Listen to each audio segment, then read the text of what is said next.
Assalamualaikum warahmatullahi wabarakatuh. Selamat pagi anak-anak. Nah, sebelum memulai pembelajaran kali ini, Ibu minta untuk ketua kelas bisa memimpin doa ya. Ya. Gimana kabarnya nih hari ini? Pasti di rumah ini pada semuanya di rumah kan?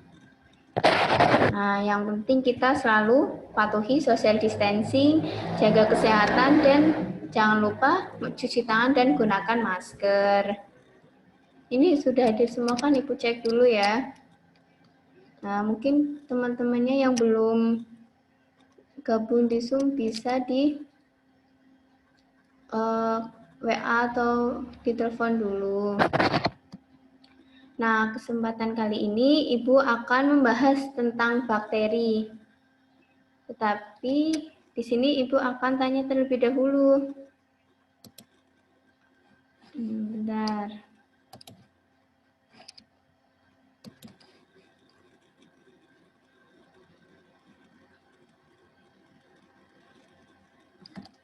Sudah terlihat belum ya?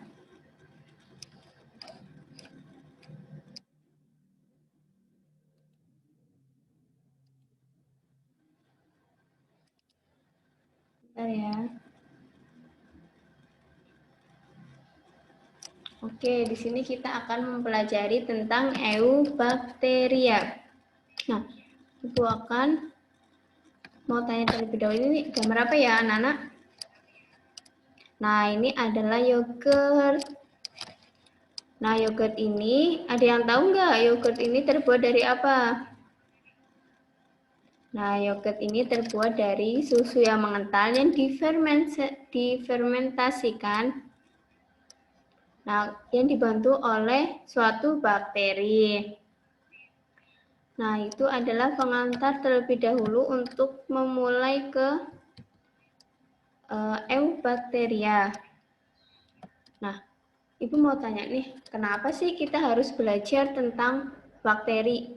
Kenapa tidak belajar yang lainnya? Bakteri kan kecil, kenapa kita harus belajar? Ada yang tahu nggak? Betul sekali. Nah, bakteri itu ada yang menguntungkan, merugikan. Nah, kalau menguntungkan itu tadi sudah dijelaskan bahwa dalam pembuatan yogurt. Nah, selain itu, bakteri juga untuk membantu pembusukan di usus halus sebelum itu dikeluarkan. Sebelum memulai ke inti pembelajarannya, Ibu akan membacakan tujuan pembelajaran yang akan kita capai dalam satu semester ini. Yang pertama adalah dapat menjelaskan ciri-ciri dari eubakteria itu sendiri. Yang kedua, dapat menunjukkan struktur eubakteria. Yang ketiga, menjelaskan cara hidup dari bakteri eubakteria. Nah, oke, kita masuk ke pelajaran inti kita kali ini mengenai eubakteria. Nah, ada yang tahu tidak eubakteria? Nah, sebelumnya eubakteria itu sendiri termasuk ke dalam kingdom Monera. Dilihat ya. Nah, Monera terbagi menjadi dua, eubakteria dan archaebacteria. Nah, kali ini kita akan mempelajari tentang eubakteria. Dari pengertiannya, ciri-ciri, struktur, bentuk, dan reproduksinya. Nah, masuk ke pengertiannya. Nah, bakteri itu apa sih? Bakteri merupakan organisme bersel tunggal yang berukur, yang bebas, yang hidup bebas di mana-mana. Atau singkatnya saja, bakteri itu adalah bakteri yang biasa kita temui. Nah, selanjutnya itu adalah ciri-ciri. Apa sih ciri-ciri dari eubakteri itu sendiri? Nah, itu di sini sudah membuat tabel biar teman-teman itu bisa paham apa sih perbedaan apa aja perbedaan di Eubacteria dan Archaebacteria. Yang pertama dari dinding selnya. Kalau Eubacteria itu peptidoglikan. Nih, Ibu sudah memberi warna yang beda. Peptidoglikan.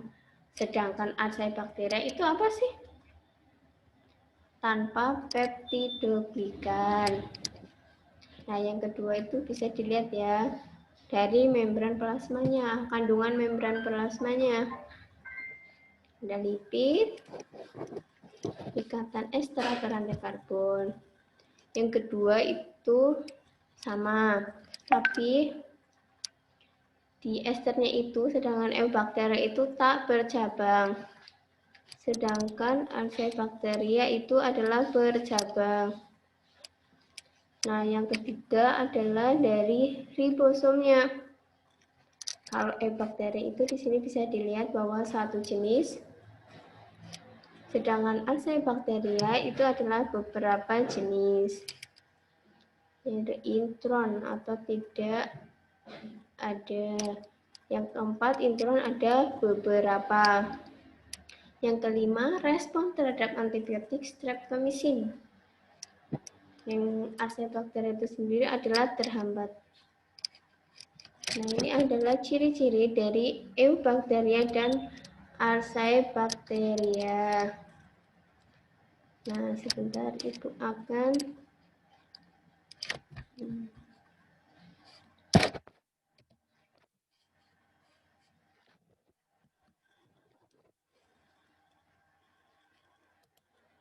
Nah, ini adalah video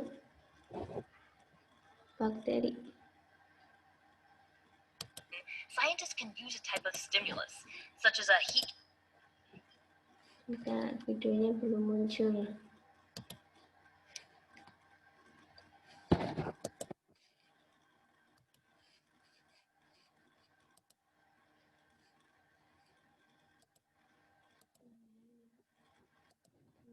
Nah,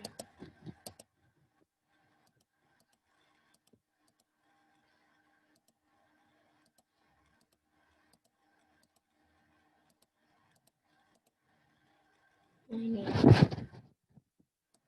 Is a prokaryotic cell, which are generally much smaller than eukaryotic cells, like our cells.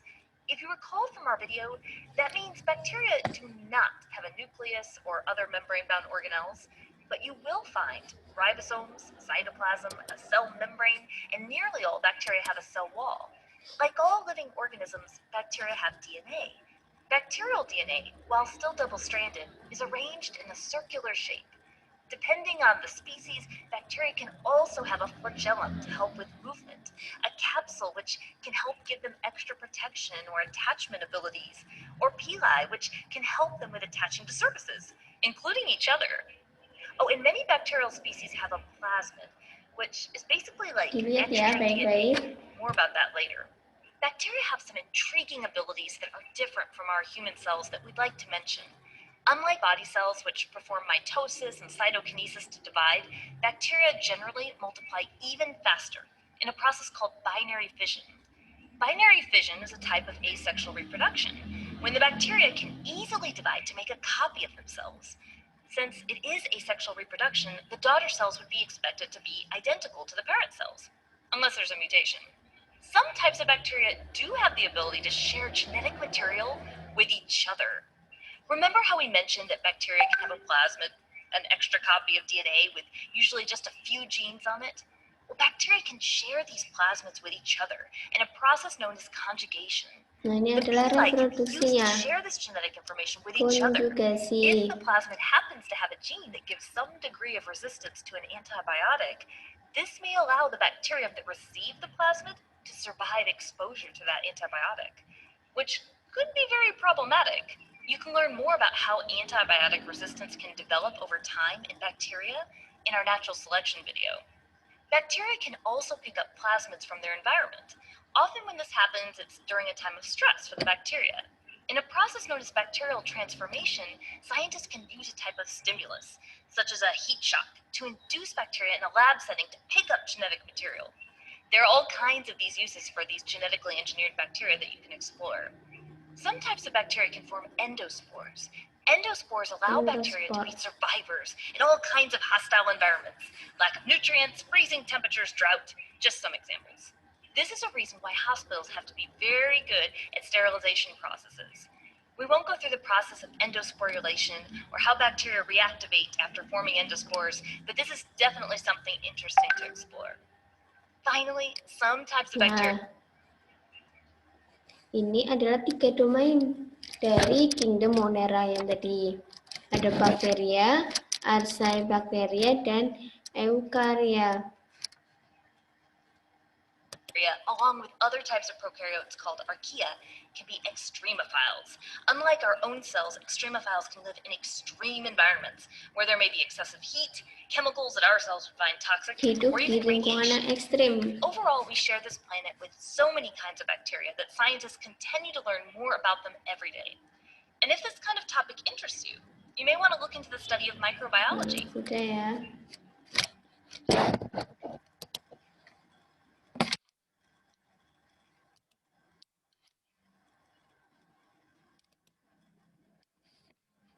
Balik ke PPT lagi.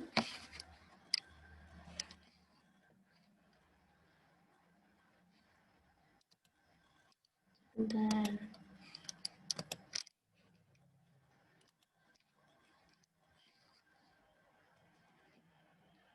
Nah, jadi di video sudah ada bentuknya, kemudian reproduksinya, dan struktur dari bakteri itu sendiri.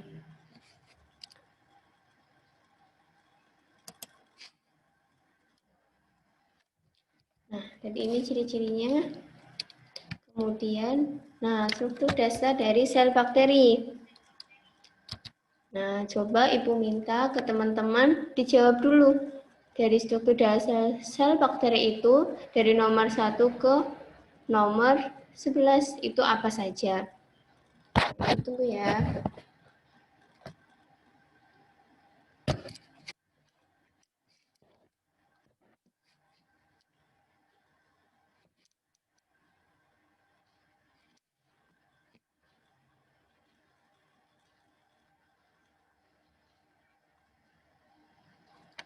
Nah, sudah ya. Untuk struktur dasar, dilihat. Nah, di sini ya. Dari nomor 1 itu ada kapsul. Yang paling luar itu kapsul dulu. Yang berfungsi untuk sebagai pertahanan dari sel bakteri. Selain itu juga sebagai cadangan makanan. Kemudian yang kedua adalah dinding sel. Dinding sel itu sendiri sebagai pelindung tubuh. Yang ketiga adalah membran sel. Membran sel itu tersusun dari protein, yaitu peptidoglikan. Kemudian fungsinya adalah sebagai alur transport air. Nah, sifat dari membran sel itu semi-permeable. Yang keempat dilihat. Itu adalah materi DNA. Yang kelima itu pili. Pili atau yang kita sebut itu rambut halus. Sebagai pertukaran transgen dari bakteri satu ke bakteri lainnya. Terus yang keenam adalah nukleoid. Yang nomor 7 itu adalah sitoplasma. Sitoplasma itu adalah cairan tubuh. Kemudian 8 itu flagel. Nih, flagel itu sebagai alat gerak. Terus nomor 9 ribosom. Yang ke-10 itu mesosom. 11 itu plasmid. Nah, udah tahu kan bahwa itu dari sel bakteri itu sendiri.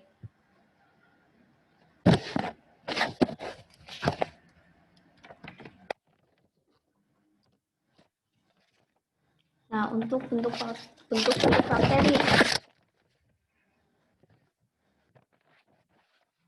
Untuk bentuk bakteri itu sendiri ada dua macam. Ada tiga. Yang pertama yang berbentuk bulat-bulat ini. Itu seperti ini. Seperti batang. Nah, ini apa sih namanya? Nah, bentuk yang pertama sebulat. Itu kokus. Ini seperti batang itu basil. Spiral atau spirilium. Nah, bisa dilihat nih kenapa bentuk bakteri ini dinamakan dengan kokus, basil, dan spiral. Nah, emang dan bentuknya itu kalau kokus itu adalah bulat, basil atau batang seperti batang ini, spiral ini bentuknya spiral. Nah, bentuk bakteri selanjutnya itu adalah yang A itu dari jumlah flagel. A sampai D itu berdasarkan jumlah flagel. Kalau A itu flagelnya itu di salah satu ujungnya.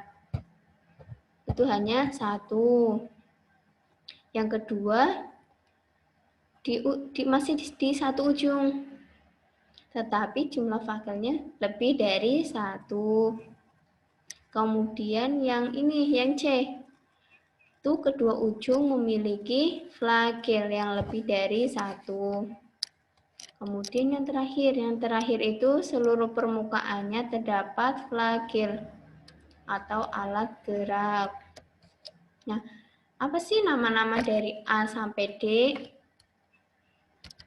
Nah, yang A itu adalah monotrik. Mono yang artinya satu di salah satu ujungnya. Yang kedua ada lofotrik, ada di salah satu ujung, tetapi jumlah flagelnya lebih dari satu.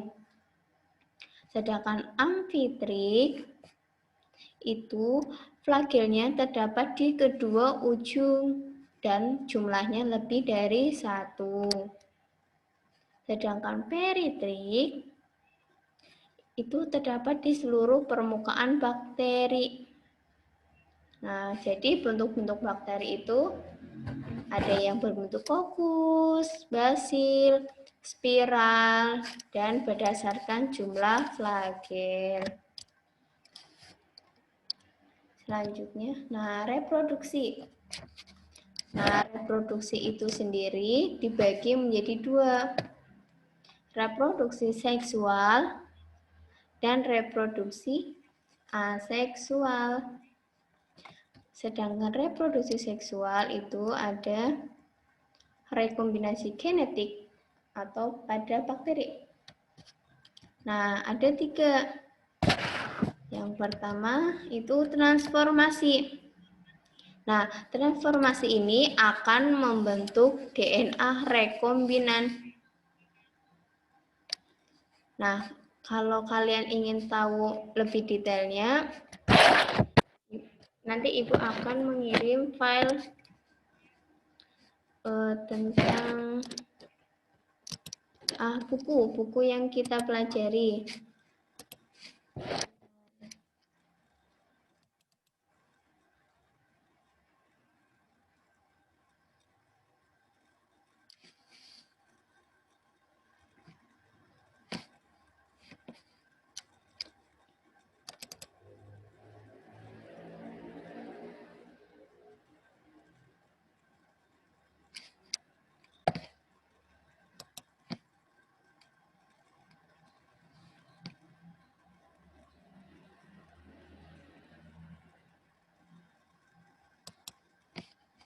Nah, ini buku yang Ibu punya.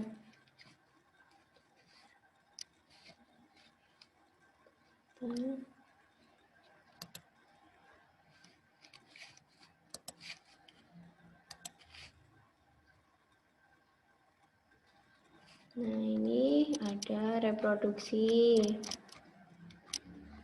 Nah, kemudian bentuk-bentuk bakteri ini. Nah, ini reproduksi. Kembali lagi.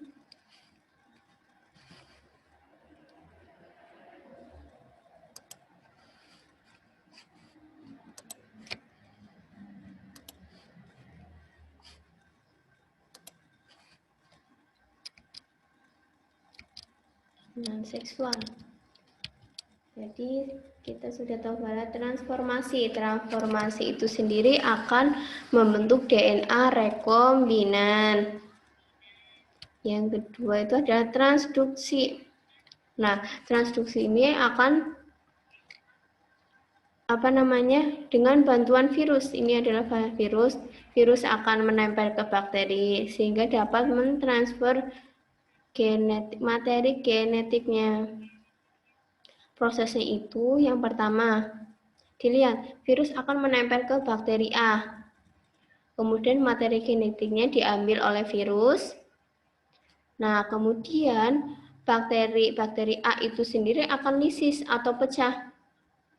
Kemudian virus akan berpindah ke bakteri selanjutnya untuk menyalurkan materi genetiknya itu sendiri, sehingga terjadilah transfer materi genetik di sini. Nah, sehingga bakteri B itu sendiri nih akan mempunyai materi genetik dari bakteri A. Itu yang terjadi jika transfer materi genetik berhasil.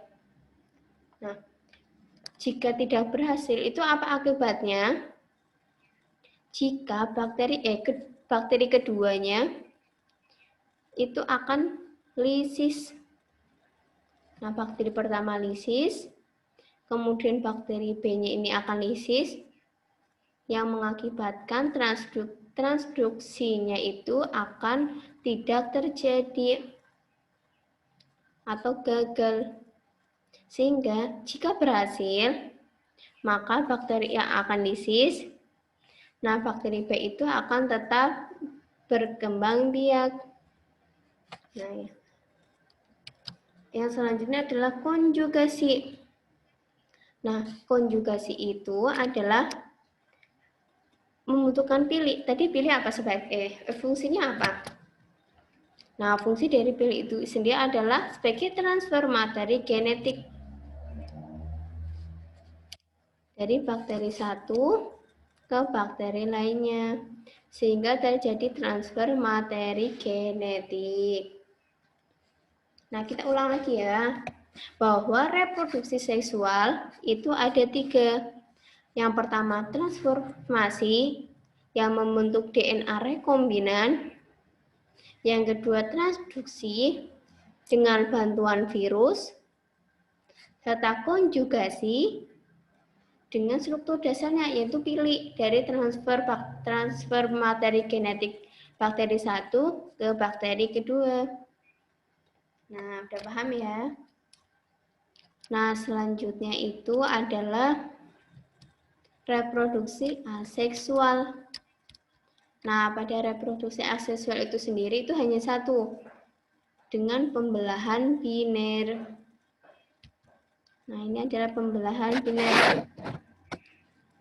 Nah, tujuan dari pembelahan biner itu membentuk keturunan yang mempunyai materi genetik yang sama persis dengan induknya. Sel induk, kemudian terjadi penggandaan. Nah, kemudian ada anakannya atau keturunan. Itu sama persis dengan sel induk. Nah, sudah selesai untuk materi tentang eubakteria. Nah, tadi kita sudah mempelajari bahwa dari pengertian eubakteria, kemudian ciri-cirinya, bentuknya, kemudian reproduksinya. Nah, Ibu minta nih untuk teman-teman semuanya bisa membuat mind mapping. Sebentar. Mana ya?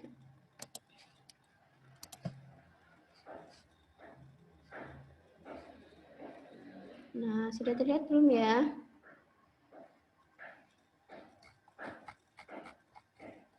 Belum ya? Nah, sudah.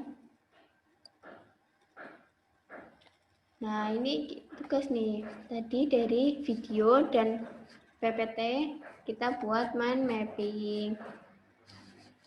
Mind mappingnya. Kemudian untuk link pengumpulan tugasnya, ntar Ibu share di grup WA ya.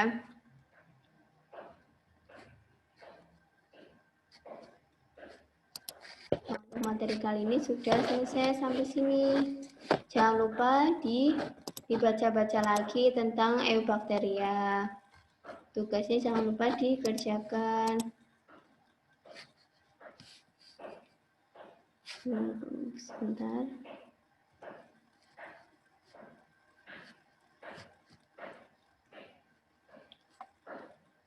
Nah, sebelum Ibu tutup, di sini ada yang mau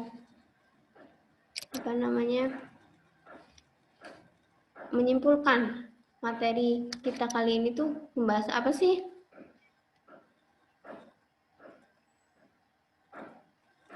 Nah, ya benar. Membahas tentang eubakteria itu sendiri, dari pengertian sampai reproduksinya. Nah, link presentasi Ibu akan share dulu ya.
Nah, sudah Ibu share ya di chat. Ini adalah link presensi.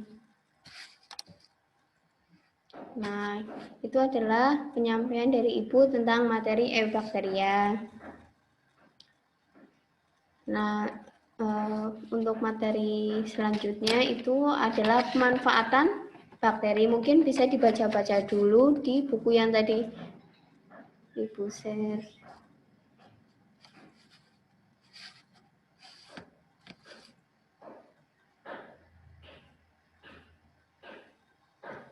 Nah, sekian pembelajaran hari ini.